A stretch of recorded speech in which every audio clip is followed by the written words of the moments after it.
প্রিয় মানুষের সাথে কথা হোক বা না হোক, তাকে দেখার মাঝেও শান্তি আছে। প্রথম প্রেম সত্যি হয়, তবে সেটা ভুল মানুষের সাথে ভুল সময়ে হয়।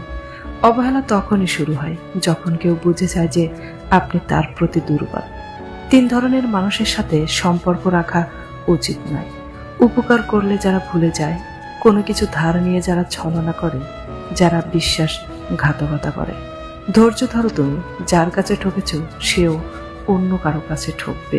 স্রোতের বিপরীতে হেঁটে দেখুন কতজন থাকে পাশে। স্রোতের অনুকূলে তো কচুরি পানাও ভাসে। এই শহরে বাঁচতে হলে নিজেকে শক্ত করে গড়ে নিতে হবে, কারণ এই শহরের মানুষ সহজ সরল মানুষের রক্ত চষে। সময়ের সাথে সাথে সবকিছু বদলে যায়। যেমন আগে জেদ ধরতাম, এখন আমি ধৈর্য ধরি। শুধুই কি ছেড়ে যাওয়াকেই ঠকানো বলে? না, কখনোই না। পাশে থেকে অভিনয় করাকেও ঠকানো বলে। সময়ের সাথে সাথে বদলে যাওয়া মানুষকে কখনো আপন ভাববেন না, কারণ এরা হচ্ছে ঘূর্ণিঝড়, যা মানুষের ক্ষতি ছাড়া উপকার করে না। সত্য বলার কারণে যদি তোমার চারপাশের প্রিয়জন সরে দাঁড়ায়, তবে মনে রেখো তুমি এতদিন আবর্জনাগুলোকে আগলে রেখেছিলে।